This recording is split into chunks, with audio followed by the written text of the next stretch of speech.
अस्सलाम वालेकुम बच्चे, कैसे हैं सब लोग? होप्स हो सब ठीक होंगे।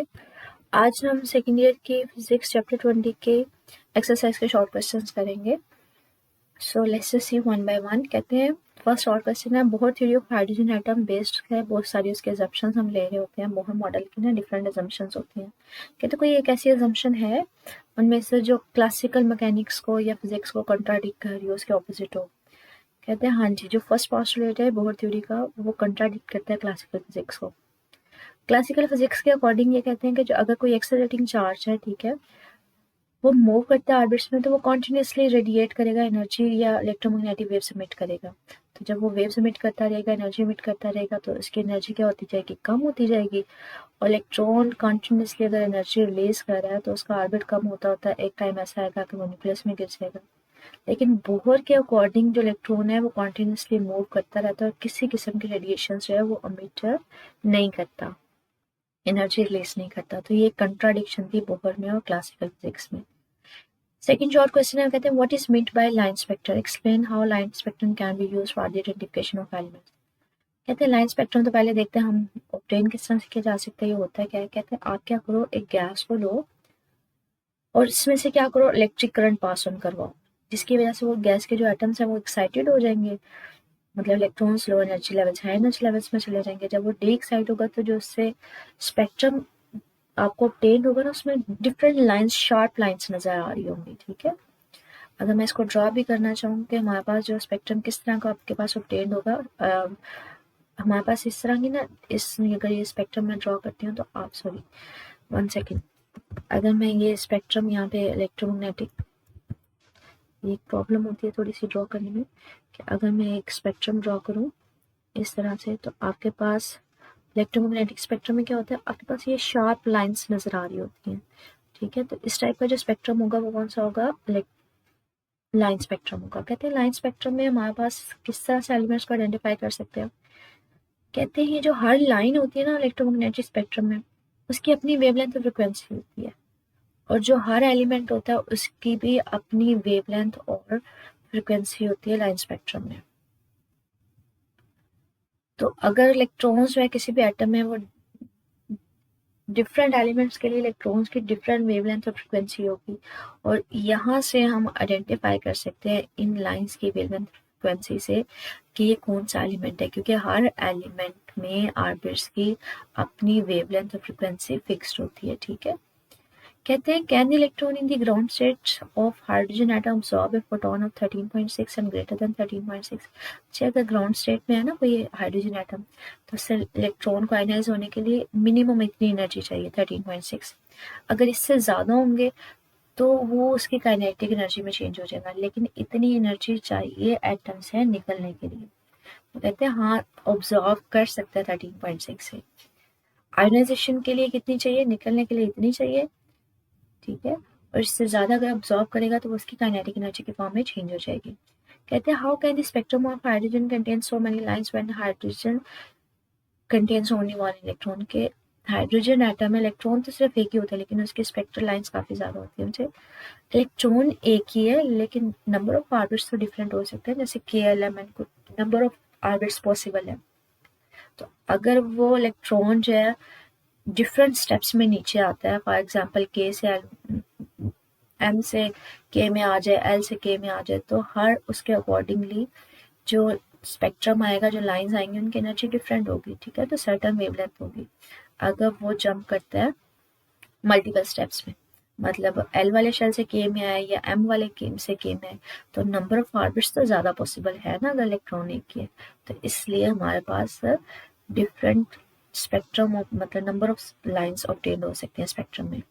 कहते हैं इस energy conserve when an atom emits a photon of light. कहते हैं हाँ जी, एनर्जी कंजर्व भी रहती है।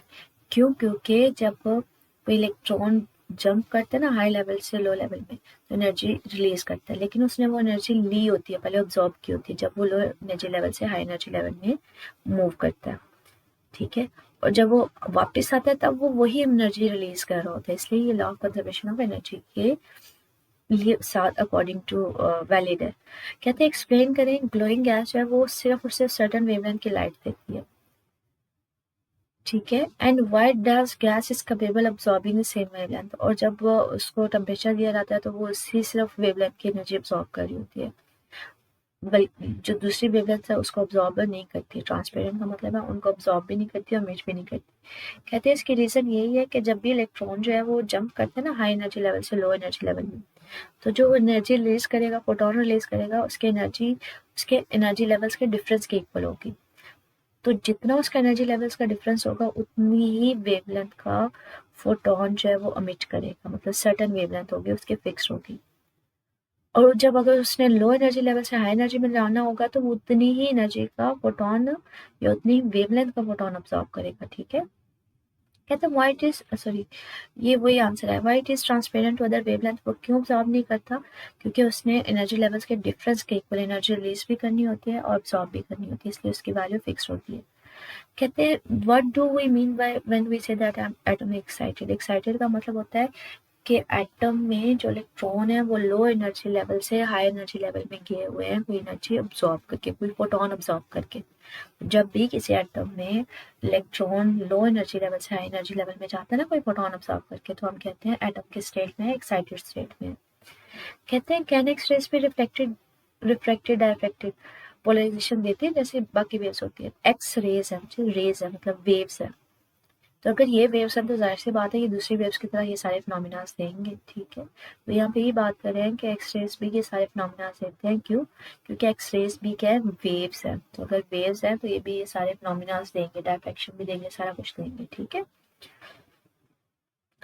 आगे वो कहते हैं एडवांटेजेस क्या है और सॉरी लेजर के ऑर्डिनरी लाइट में बचे। अगर ये चार प्रॉपर्टीज होंगे तो उस लाइट को हम कहते हैं लेजर। अगर जो लाइट है वो इंटेंस होंगे, नंबर ऑफ फोटॉन्स होंगे, मोनोक्रोमेटिक, सबकी वेवलेंथ सेम होगी, सब सेम कलर के होंगे, यूनिडायरेक्शनल, सबकी डायरेक्शन सेम होगी, सब में किसी किस्म का फेस डिफरेंस नहीं होगा और सारे के सारे शार्पली फोकस्ड होंगे कॉमन पॉइंट पे, तो हम कहते हैं वो लाइट क्या होती है, वो लेजर होती है, उसमें ये सारी प्रॉपर्टीज पाई जाती हैं। कहते हैं एक्सप्लेन करें why laser action could not occur without population inversion.